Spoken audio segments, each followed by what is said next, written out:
नमस्कार, मैं रचना शर्मा चढ़ती कला टाइम टीवी देख रहे सभी दर्शकों का स्वागत करती हूं। आप देख रहे हैं उत्तर प्रदेश के समाचार।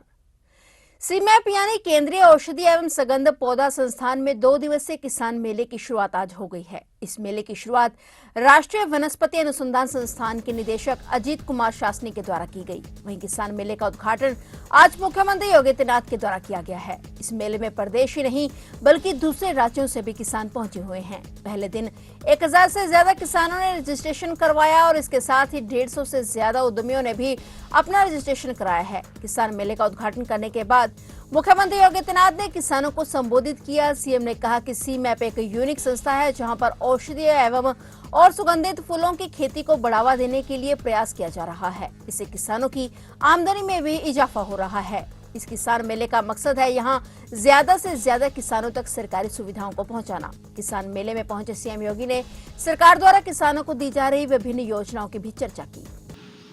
जब हम वैज्ञानिक शोध और इनोवेशन को जोड़ते हैं तो स्वाभाविक रूप से किसी भी किसान को या किसी भी बागवान को समय पे उन्नत किस्म का बीज मिल जाए, तकनीक मिल जाए, वैज्ञानिक सलाह मिल जाए तो उसके लिए अपने लक्ष्य को और प्रधानमंत्री जी के विजन को अचीव करने में कठिनाई नहीं है। सौभाग्य से देश के अंदर पहली बार 2018 से अन्नदाता किसान को लागत का 1.5 गुना दाम उसकी उपज का मिलना प्रारंभ हुआ।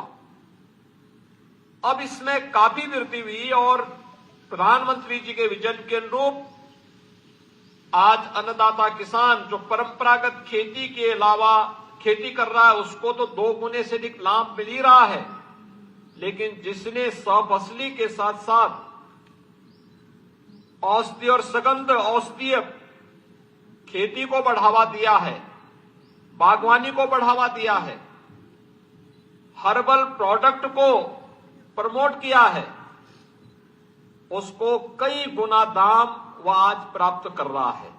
और सचमुच यह अन्नदाता किसान के जीवन में परिवर्तन का एक बड़ा माध्यम बना है। हम लोगों ने अपनी आंखों से देखा है।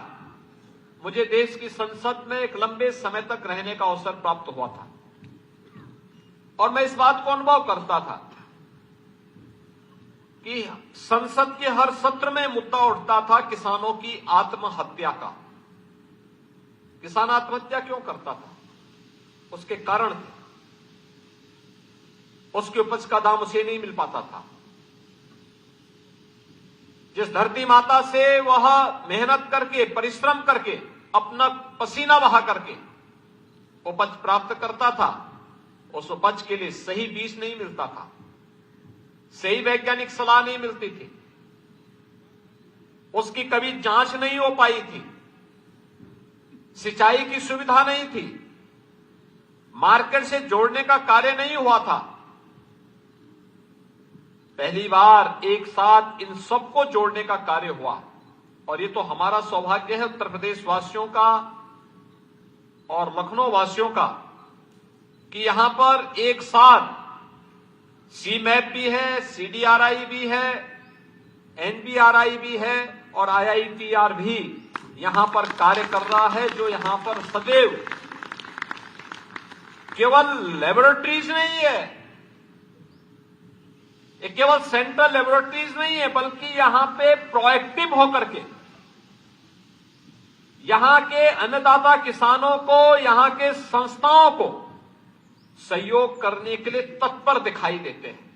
मुख्यमंत्री योगी आदित्यनाथ ने क्षतिग्रस्त फसलों का मुआवजा देने में लापरवाही बरतने पर नाराजगी जताते हुए 17 जिलों के एडीएम से जवाब तलब किया है। मुख्यमंत्री ने हाल ही में आपदा से क्षतिग्रस्त हुई फसलों के मुआवजे और अन्य राहत को लेकर की गई समीक्षा बैठक में अधिकारियों को ऐसे मामलों में तत्काल सत्यापन कराकर किसानों को मुआवजा राशि प्रदान करने के स्पष्ट निर्देश दिए हैं। मालूम हो कि फसलों के नुकसान का सत्यापन करने के बाद प्रदेश सरकार की ओर से किसानों को मुआवजा राशि और अन्य राहत प्रदान की जाती है, लेकिन कुछ मामलों में तकनीकी कमी खामियों के कारण कुछ फसलों का सत्यापन पूर्ण नहीं हो सका। दोबारा उनका सत्यापन भी नहीं किया गया।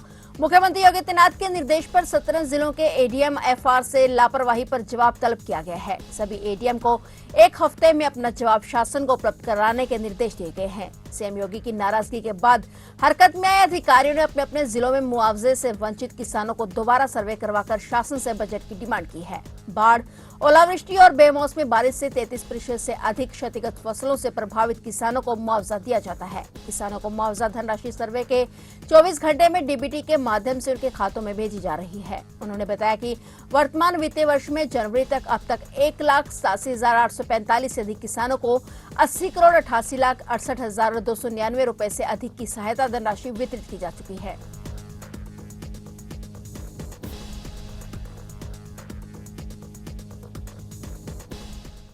उत्तर प्रदेश की योगी सरकार ने नेशनल और इंटरनेशनल खेलों में मेडल जीतने वाले 199 खिलाड़ियों को हाल ही में सरकारी नौकरी देकर सम्मानित किया है। सीएम योगी आदित्यनाथ ने सूबे के 199 उत्कृष्ट खिलाड़ियों को सम्मानित कर पुलिस, खेल और परिवहन विभाग के विभिन्न पदों पर नियुक्तियां दी। इस दौरान खिलाड़ियों को 62 करोड़ रुपए पुरस्कार राशि भी सौंपी गई। सम्मान समारोह को संबोधित करते हुए मुख्यमंत्री ने कहा कि खिलाड़ी हमारे देश और प्रदेश की शान है। जब वह उत्कृष्ट प्रदर्शन कर मेडल जीतते हैं तो हर देशवासी को गर्व होता है। एशियाई खेलों में यूपी के 16 खिलाड़ियों ने हिस्सा लिया था, जिसमें उत्कृष्ट प्रदर्शन कर 7 ने गोल्ड, 9 ने सिल्वर और 9 ने ब्रॉन्ज मेडल जीता है। इसी तरह पैरा एशियाई खेलों में भी यूपी के 18 खिलाड़ियों ने भाग लिया था, जिसमें 2 स्वर्ण, 5 रजत और 4 कांस्य पदक जीते। वहीं 19वें एशियाई और चतुर्थ पैरा एशियाई खेल 2022 और 37वें राष्ट्रीय खेल 2023 में उत्कृष्ट प्रदर्शन करने वाले उत्तर प्रदेश के खिलाड़ियों के सम्मान हेतु लखनऊ में आयोजित कार्यक्रम में सीएम योगी के साथ केंद्रीय मंत्री अनुराग ठाकुर भी मौजूद रहे। उन्होंने खिलाड़ियों को सम्मानित कर उनका हौसला बढ़ाया। आदरणीय प्रधानमंत्री जी अपनी उन विभूतियों को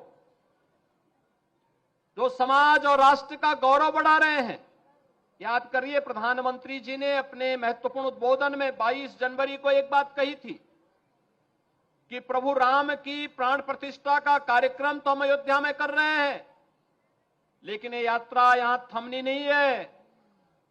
अब राष्ट्र की प्रतिष्ठा को पुनर्स्थापित करने का कार्यक्रम, देव से देश की यात्रा और राम से राष्ट्र की यात्रा का शुभारंभ होता है।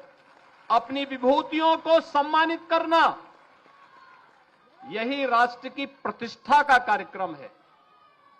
अपने देश की पुनर्प्रतिष्ठा और गौरव को स्थापित करना, यह सम्मान का कार्यक्रम उसी का हिस्सा है।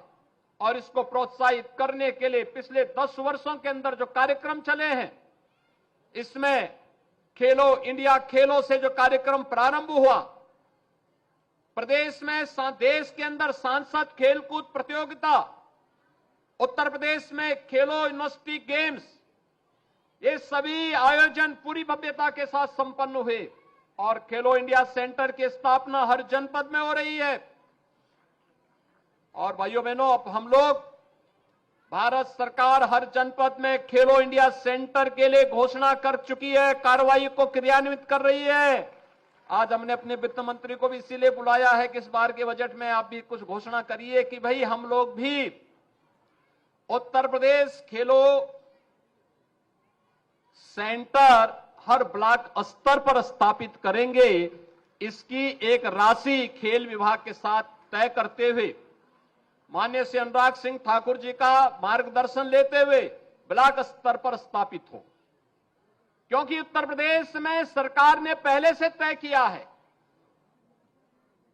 ये खेलो ब्लॉक सेंटर, यूपी के जो खेलो यूपी ब्लॉक सेंटर जो स्थापित होंगे, इसमें कोचेज भी वहां पे तैनात हों।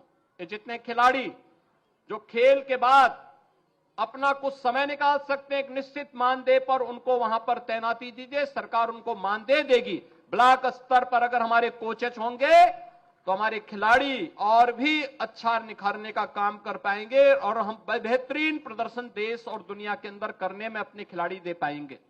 अयोध्या केवल जन आस्था का केंद्र नहीं बल्कि लाखों लोगों के रोजगार का माध्यम बन रहा है। अब अयोध्या की गलियों में गोलियां नहीं चलती हैं बल्कि दीपोत्सव होता है। आज की अयोध्या कर्फ्यू के दौर से नहीं गुजर रही है, बल्कि राम नाम के संकीर्तन की गूंज से गुंजायमान हो रही है। सीएम योगी ने कहा कि अयोध्या में होम स्टे शुरू करने के लिए अब तक 1000 लोगों ने आवेदन किया है। होम स्टे के कार्यक्रम के साथ लोगों के जुड़ने से एक तरफ जहां अतिथि देवो भव का भाव व्यक्त होगा, वहीं दूसरी तरफ यह लोगों की आजीविका का भी माध्यम बनेगा। सीएम योगी ने कहा कि नव्य अयोध्या में लोगों की श्रद्धा और विश्वास का भी सम्मान होगा। पर्यटकों को भी उनकी रुचि के अनुरूप वहां का इंफ्रास्ट्रक्चर भी मिलेगा और साथ ही उन्होंने वहां की पौराणिक और ऐतिहासिक परंपरा को देखने, समझने और जानने का अवसर भी प्राप्त होगा।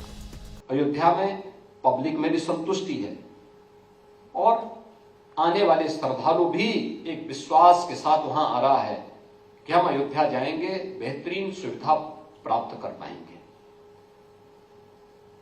अयोध्या ये केवल एक जन आस्था का ही सम्मान का नहीं है, इससे हजारों और लाखों लोगों के लिए रोजगार का सृजन भी होने जा रहा है। लोग इससे जुड़ेंगे, बहुत सारे लोगों की आजीविका जुड़ेगी। पहले कोई अच्छे होटल नहीं थे, धर्मशालाएं भी नहीं थी ठीक ठाक। मठों की स्थिति आप देख सकते हैं किस प्रकार की स्थिति थी। एक एक करके हर व्यक्ति अब उन कार्यों में रुचि ले रहा है। पूज्य धर्माचार्य भी रुचि ले रहे हैं, सहयोग करने वाले लोग भी रुचि ले रहे हैं, सरकारें भी रुचि ले रही हैं और हर स्तर पर उन पर रुचि लेकर के उनके पुनरुद्धार का कार्य भी हो रहा है। लोग स्वच्छता के बारे में आग्रही हुए हैं। यानी मैं यहां आने के पहले इसी बात की मेरी बैठक चल रही थी कि होटल, धर्मशालाओं के अलावा टेंट सिटी में आने वाले श्रद्धालुओं को भी बसाने की तैयारी चलेगी।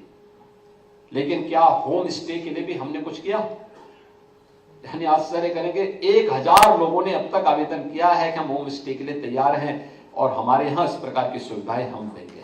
आप सोचिए, होम स्टे अयोध्या जैसी सिटी में लोग तैयार हो रहे हैं और होम स्टे के कार्यक्रम के साथ जुड़ करके अतिथि देवो भव का भी और साथ साथ स्वयं की आजीविका को इसके साथ जोड़ने का कार्य कर रहे हैं।